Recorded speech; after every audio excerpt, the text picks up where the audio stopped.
जोंनि बिटिआर सरकार जानानै दङ दा बे समावबो जोङो बिथांमोननिफ्रायबो जोङो माखासे अनसुंथाइखौ जोङो मोननो हानाय जायाखै रेल लाइन जथेनायनो माने आन्दलन इसेबांनाखि जादोंमोन जोङो जोंनिफ्रायनो जोङो थाखा फैसा खरसा खालामनानै जोंनि मिलिटा गामिया बेबादि मिथिं दावथिं थांनायाव 50,000 60,000सो जोङो इन्डिभिजुवेल जोङो गामिनिफ्राय थाखा फैसा गारनानैब्लाबो जोङो बिथांमोनखौ मदद होदों। सामफुर दालांखौ जोङो औवा दालां होनानै जोङो बिदिनो रुनिखाथायाव जोङो बिदिनो खरसा जानाय मा जानाय थांलाय फैलाय जों खालामबाय थायो उफाय गैयियाव ओमफ्राय जोंनि गासैबो गथ' गथायफ्राबो बे जायगाजोंनो बे लामाजोंनो बे दैजोंनो बारसोमनानै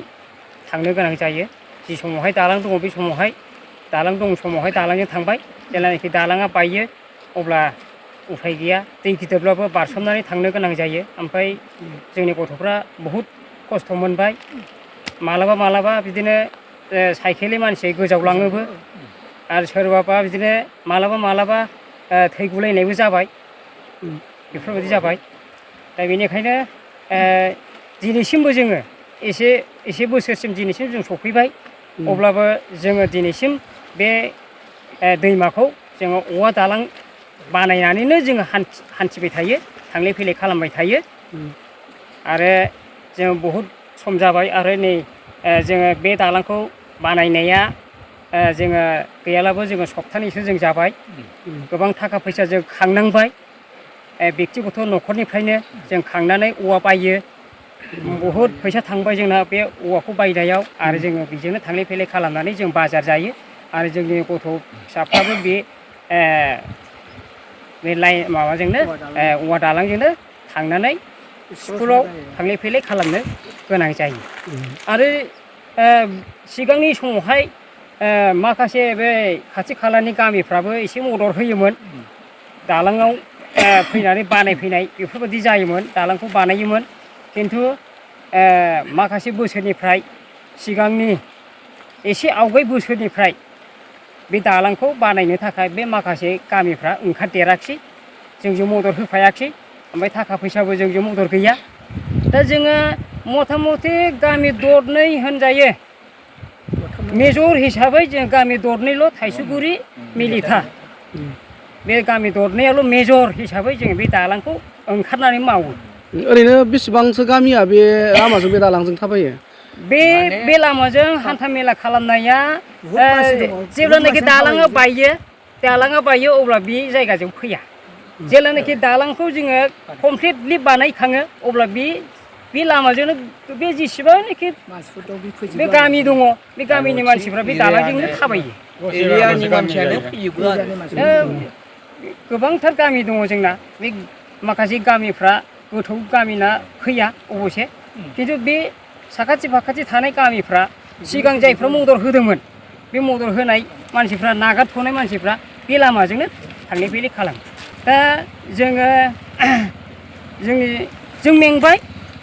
जोङो बेयाव फैजेननायनिफ्रायनो जोङो गोबां थाखा फैसा गारनानै जोङो बे दालांखौ बानायनाय जानाय हिसाबै जोङो मेंबाय थाखा फैसायाव जोङो बेनि अनगायै बे दालांनि अनगायै गुबुनावबो जोङो फैसा खांनांगौ गोबांथार दङ जोंहा दा बे हिसाबै जोङो मेंनाय मोनबाय दा बेनिखायनो जोङो दानि सिगां माबा BPFनि समावबो जोङो एसे लुबैदोंमोन बे समावबो जों मोननाय जायाखै आरो दा जोंनि बिटिआर सरकार जानानै दङ दा बे समावबो जोङो बिथांमोननिफ्रायबो जोङो माखासे अनसुंथाइखौ जोङो मोननो हानाय जायाखै दा अब्लाबो जोङो मावनानै थांनाय सरकारखौबो जोङो बखिनो थाङा आरो दानि जोङो प्रेजेन्टलि दा जायफ्रा सरकार महरै दङ दा बिथांमोनखौबो जोङो बुंनो थाङा गाज्रि मोननो थाङा रायनो थाङा जों माने जोंनि सुबिदानि थाखाय बिथांमोनहा मालाबा बे अनसुंथाइखौ होगोन नामा मालाबा बिदिनो एसे एला फैसा हरबाय फैसा बिहैनायाव औवा दालां बानायनो औवा बायनो फैसा बिहैनायाव हरबाय फेरेंगायाबो दा माखासे बिसयावनो जों बांसिन जोंनि इन्डिभिजुवेल हिसाबै जोङो थाखा फैसाफोरखौ जों थैगासिनो दं आरो बेनिखायनो जों खावलायो जाहैबाय जोंना गोबां माखासे गामिनि मानसिफ्राबो बेजोंनो फैयो हिसाबै आरो गथ' गथाय बेहाय जेसेबांनाखि गामि दङ बे गथ' गथायफ्रा स्टुडेन्ट महरै बे जोंनि बेजोंनो फैजोबखायो हरै गिदिंनानै बैजों दालां मोनसे दङ साहाजों खिन्थु बेजों थाङा गोबां गोजान जाथारो बेजों थांनांगौबा बेजों एकदम रुनिकाटा मोनहैखायो दा बे हिसाबै गोबां स्टुडेन्टफ्रा बे लामाजोंनो फैयो दा बेनिखायनो जों खावलायदों जाहैबाय जे माने जोंनि दानि सोलिबाय थानाय सरकारखौ जों खावलायदों जाहैबाय जाहाथे माने जोंखौ माने अननानै बे दालांनि थाखाय बे दैमानि थाखाय माबा मोनसे उफाय जोंनो खालामनानै होयोब्ला जों अरायबो दङ आरो गोदोबो जोङो दंखायो दाबो जों दंखायो जों जेरावबो जोङो जेब्लायबो जोङो बै बारावबो जों सहाय होबोबाय थाखादों जेसेबांनाखि माने